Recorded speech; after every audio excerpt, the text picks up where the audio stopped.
뉴스의 진수를 보여주는 인터뷰 뉴진수.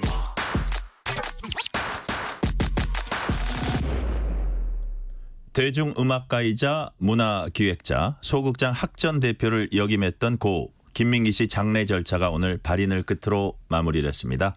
시대와 공명했던 노래들과 대중문화에 끼친 숱한 영향들은 이제 오롯이 역사로 남았습니다. 고인을 대한민국 최초의 싱어송라이터로 평가했던 임진모 음악평론가 모시고 우리 대중문화사의 김민기는 어떤 의미인지 짚어보는 시간 마련했습니다. 임진모 평론가님 어서 오세요. 네, 안녕하세요. 자, 대중문화의 거장, 시대를 이끈 예술가 등 고인에 대한 평가 다양합니다. 네. 우리 임진모 평론가님께서는 네. 예술가 김민기 예. 어떻게 평가하고 계십니까? 우리 대중음악의 어떤 스타일, 이렇게 장르라고 하잖아요. 네. 보면 이제 뭐 트로트가 있고요. 그 다음에 스탠다드 팝이 있고, 그 다음에 청년을 대변했던 음악이 두 개가 있습니다. 하나는 포크 음악이고 또 하나가 락앤롤이에요. 네. 이 부분에서 포크 분야의 거목이라고 얘기할 수 있습니다. 그리고 특히 옛날 음악은 보면은요, 이렇게 작사 작곡한 사람하고 노래 부르는 사람이 나뉘어 있었어요. 그런데 정말 음악을 뭔가 그 부르는 사람이 자기를 갖다가 나타내기에는 좀 부족한 부분이 있거든요. 네. 그러기 위해서는 곡을 직접 쓰는 게 중요한데, 그걸 갖다 우리가 그래서 서양이나 우리나라나 이 부분을 되게 높이 평가해요. 싱어송라이터. 네. 곡을 직접 써서 부르는 이 싱어송라이터 문화를 갖다가 굉장히 중요시 여기는데, 우리 한국에서 그 시작을 얘기할 때 꼭 얘기할 수 있는 사람이 김민기, 또 사실 한대수도 있는데요. 김민기가 역사적으로 아주 높이 평가받죠. 네. 네. 자, 6492님이 고인의 명복을 빕니다. 우리에게 좋은 노래를 주셨던 분 존경합니다. 1373님이 대중을 위한 음악 발전에 큰 걸음을 걸었던 김민기님의 뜻을 이어받아서 유망한 가수들이 꾸준히 나왔으면 합니다. 이런 말씀 주셨고요. 자, 그런데 김민기 본인은 네. 뒷것이라는 칭호를 즐겼다고 들었습니다. 뒷것이란 단어 의미로 볼 때 아무래도 스스로 이렇게 좀 낮추는 삶의 자세 아닌가요? 그런데 본인이 싱어송라이터면 노래를 직접 불렀잖아요. 네네. 그런데 실제로는 싱어송라이터의 시작이지만 그 부분을 만끽하지는 못했어요. 이 얘기 뭐냐면 예. 그 대표작들을 김민기 노래로 뭐 인기를 얻었거나 널리 알려졌거나 이건 아니거든요.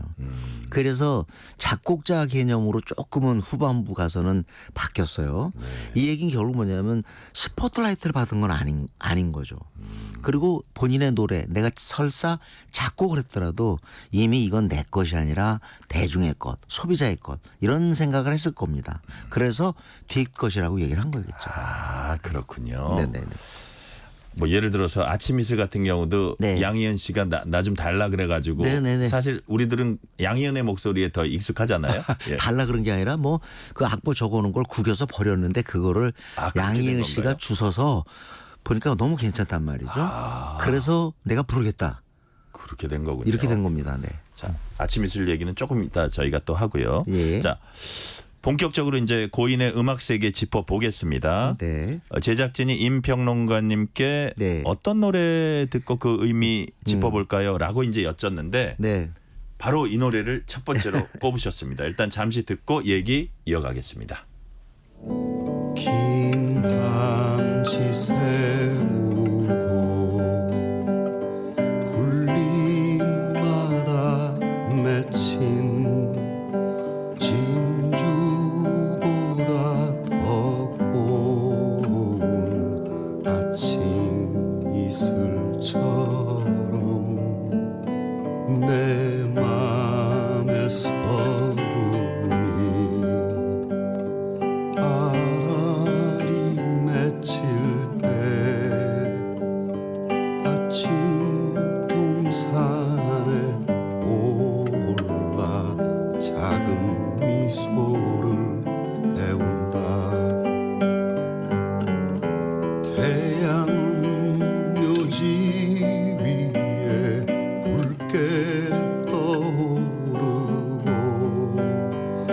한낮에 찌는 더위는 나의 시련일지라 나 이제 가노라 저 거친 광야에 서러움 모두 버리고 나 이제 가노라.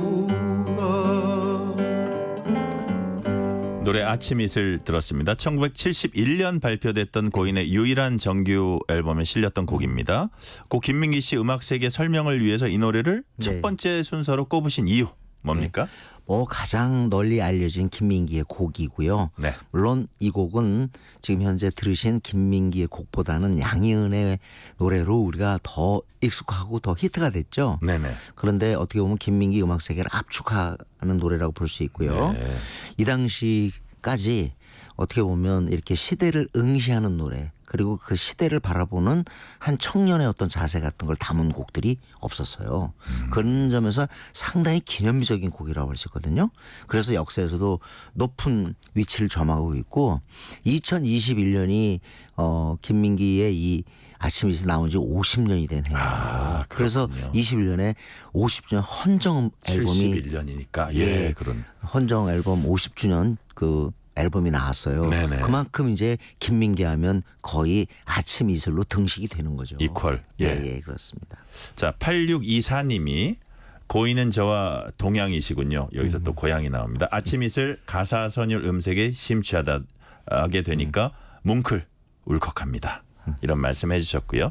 자, 근데 아침 이슬 말고도 고인의 노래들 우리 귀에 익숙한 게 참 많아요. 엄청나게 많죠. 상록수, 네, 늙은 군인의 노래, 그렇습니다. 친구, 가을 있고요. 편지 네네. 이런 곡들 전반을 관통하는 어떤 흐름이 있지 않을까 싶은데 평론가님께서는 이 부분 어떻게 보세요? 제가 볼 때는 그 내면의 어떤 그 사고를 갖다가 아주 잘 그 정리해냈고요. 네. 가장 중요한 거는 김민기가 활동하던 시절은 바로 군사독재 시절입니다. 그 시절을 바라보는 어떤 그런 그 노래들이에요. 그래서 어떻게 보면 사실주의라는 그 타이틀을 갖다 줄 수도 있고요. 이전에는 분명히 그러한 어떤 노래들을 우리가 많이 경험하지 못했단 말이죠. 네.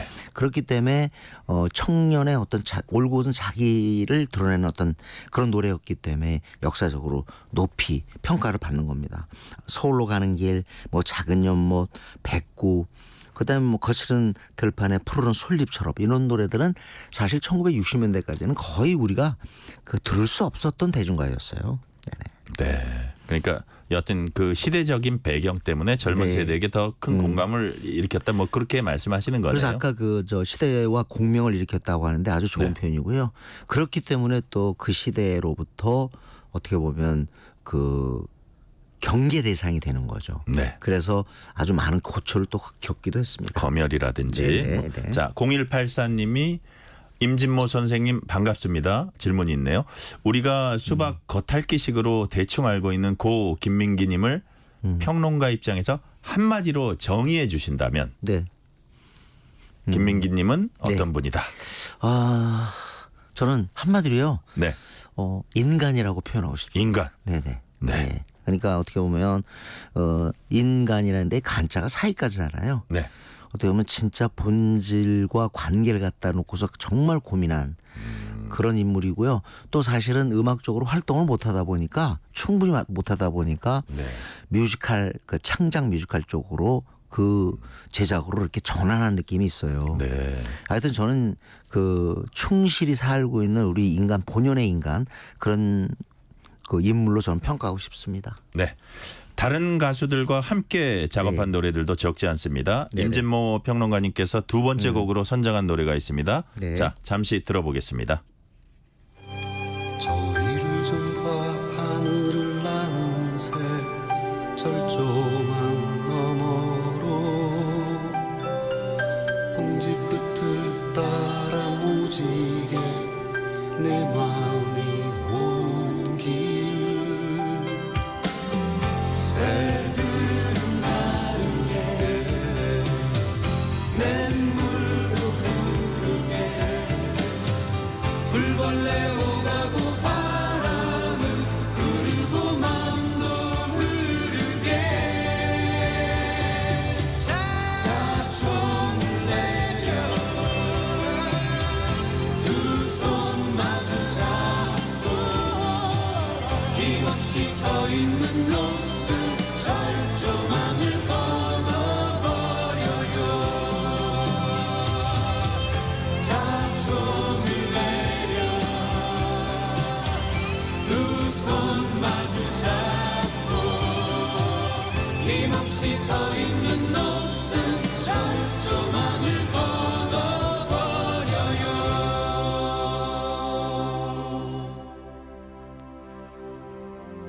녹슬은 철망을 거두고 마음껏 흘러서 가게.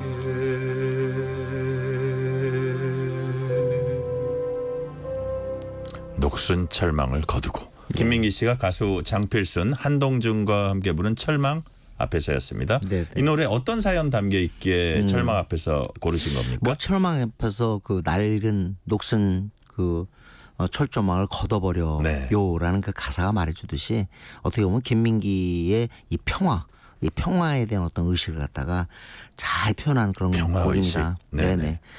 반정과 평화라고 볼 수 있겠죠. 사실은 이게 뭐 노태우 그때 정부 시절에 남북예술단 교류 사업 때 남측 그 공연단을 갖다가 그 위에서 그 엔딩곡 마지막 곡으로 이 곡을 만들었는데 실제로 어떤 행사에서 이 곡을 마지막으로 부르면 엄청 분위기가 이렇게 올라가요. 네.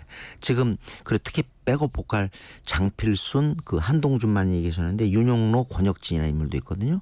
그 백업 보컬이 너무 좋아요. 네. 그리고 이 앨범은 어떻게 나왔냐면 93년에 CD 4장이 나오거든요.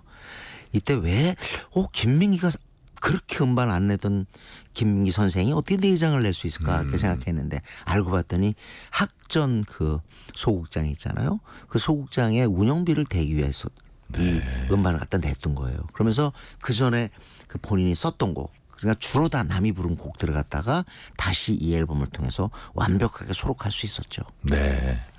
자, 아까 잠시 말씀드렸지만 김민기 노래에 떠올리면 뗄래야 뗄 수 없는 사연이 바로 이제 검열 문제입니다. 그렇습니다. 한데 수많은 노래들이 금지곡으로 또 지정되기도 했어요. 예, 그렇습니다. 당연히 또 뭐 또 공장의 불빛 같이 노동자 생활도 했고요. 그런 음반을 내면서 더욱더 당국의 어떤 그 뭐랄까 주시 대상이었는데 네.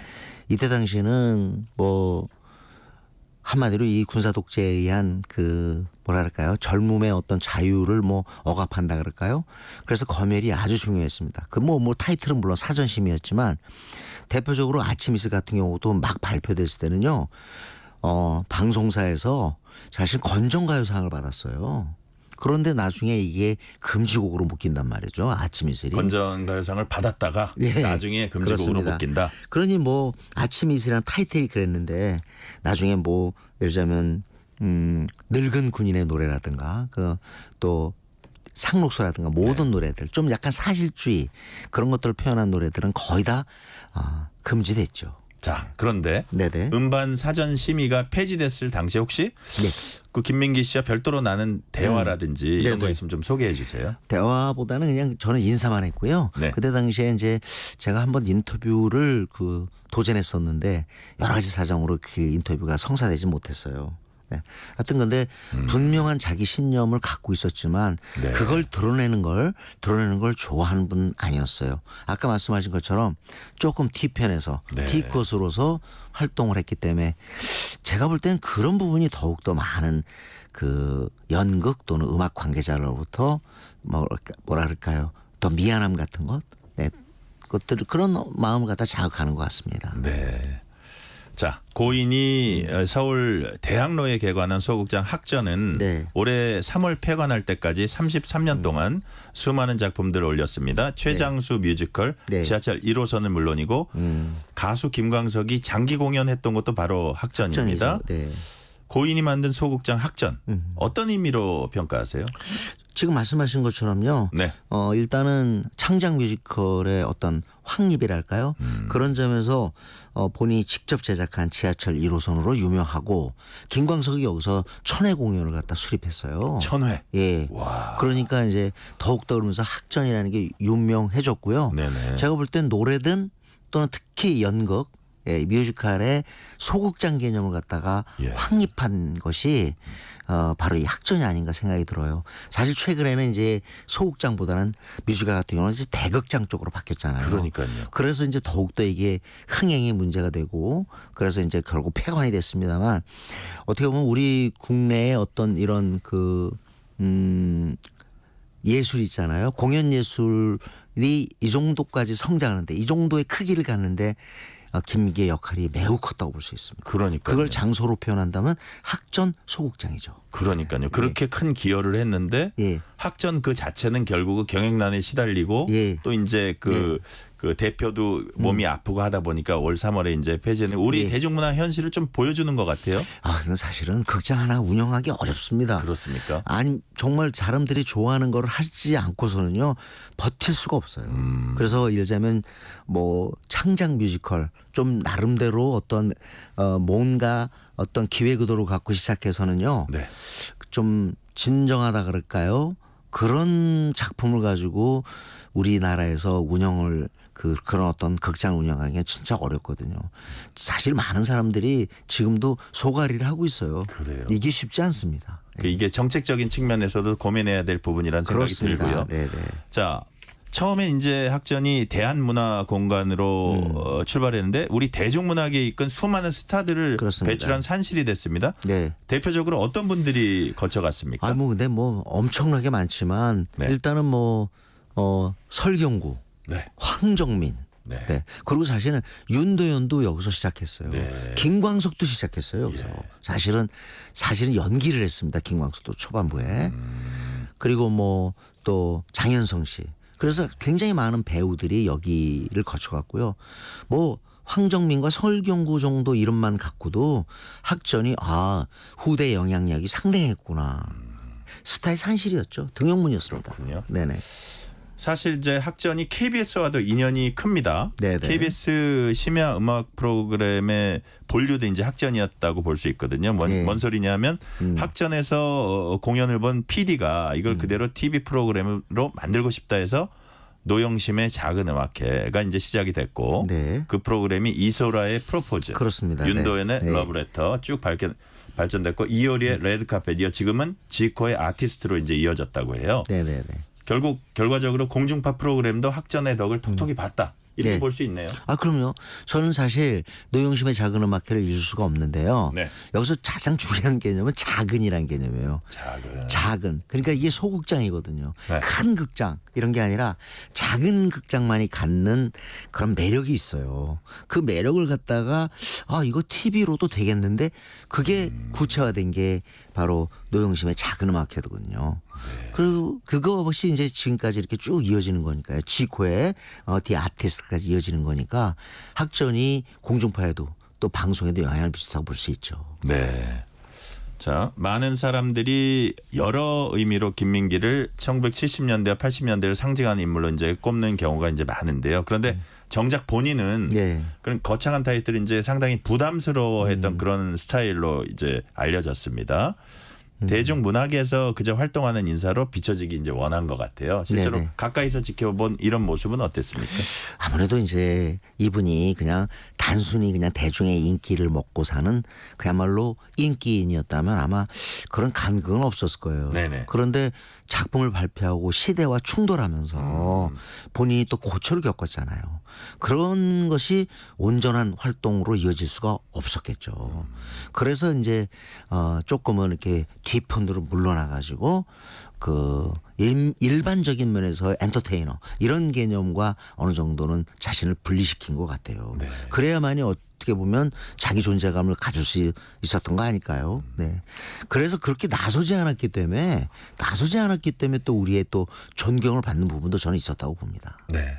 근데 이제 이분의 많은 노래들이 이른바 저항가요로 이제 분류가 되는데 그렇습니다. 이분의 스타일이 또 작심하고 이 저항가요를 만들어서 어떤 체제에 맞서야겠다 또 그런 스타일도 아니라면서요. 그렇게 얘기할 수 없어요. 그러니까 네. 예를 들자면 작은 연못이나 서울로 가는 길이라든가 거칠은 들판의 푸른 솔잎처럼 네. 고무줄 놀이 이런 것들 들어보면 그냥 일상에서 느끼는 어떤 걸 우리 삶과 직결을 시키는 것이지 그게 반드시 또 정치 사회적 의미를 갖는 것은 우리가 오히려 해석하는 거죠 그렇게. 그래서 저항과의 상징이라는 타이틀을 본인이 가장 부담스러워했습니다. 아니다. 난 이렇게 했는데 예를 들자면 어떤 그 관계자들이 그런 사람들이 그렇게 해석하는 거죠. 그런 경우가 정말로 많잖아요.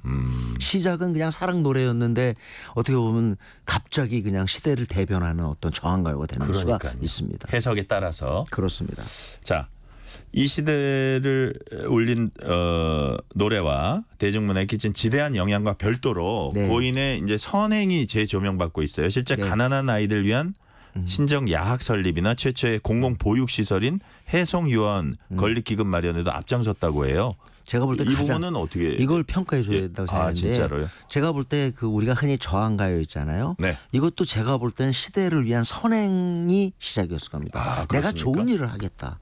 그런데 그게 모아지고 뭘로 발전하냐면 교육으로 발전되는 거예요. 네. 결국 이 사회에 아무리 우리가 뭐 평가를 해주려고 해도 모순과 부조리가 있지 않습니까? 그런 것들을 고쳐서 사회가 좀 더 발전하고 전진하는 그런 느낌, 진화하는 그런 느낌을 보여줄 수 있는 거, 이걸 기초 다지는 거 뭐겠어요? 다 교육이란 말이에요. 그러니까 결국 교육이 아니면 안 된다는 생각을 했어요. 그렇기 때문에 지금 말씀하신 뭐 해송 유아원 건립이라든가 네네. 신정 야학이라든가 그래서 우리 더 많이 배워야 된다. 그리고 배움을 통해서 우리들의 의식을 고취시켜야 된다. 이런 생각을 가지고 있었고 그걸 실천한 분이죠. 네. 자, 마지막 질문 드릴게요. 네네. 예술가 김민기의 퇴장으로 대중문화의 한 장이 넘어가는 느낌이 듭니다. 네. 자, 그 영향은 앞으로 우리에게 어떤 모습으로 또 어떤 방식으로 기억될까요? 근데 김민기의 퇴장이 제가 볼 때는 대중음악의 한 장이 넘어갈 수는 있겠지만 네. 그건 결코 그 음악이나 그 정신이 물러선다는 뜻, 사라진다는 뜻은 아니죠. 그렇죠. 예. 어떻게 우리 대중가요가 지금 이제 100년에 120년 역사 쌓으면서 그때 노래들도 이어지고 있는데 김민기가 남긴 노래 상록수나 아침 이슬 이런 노래들은 앞으로도 저는 영원히 계속 그 불릴 것 같아요. 네. 이 김민기 같은 이런 분이 우리를 추앙하면서 사실은 포크 음악이고 70년대 음악 이런 것들도 온전히 우리 현재의 시장에서도 자리를 잡는 거예요. 네. 제가 볼 때는 다시 한번 또 김민기의 사망을 통해서요. 또 포크 음악은 다시 한번 또 융기할 수 있지 않을까 그런 생각도 듭니다. 네. 비록 세상을 떠났지만 네, 그 네. 음악은 영원히 남을 것이다. 그렇습니다. 말씀 듣고 오늘은 여기까지 듣겠습니다. 지금까지 임진모 음악평론가와 함께 김민기의 노래와 삶 재조명해봤습니다. 평론가님 감사합니다. 네, 감사합니다. 실시간 교통정보 알아보겠습니다. 교통정보센터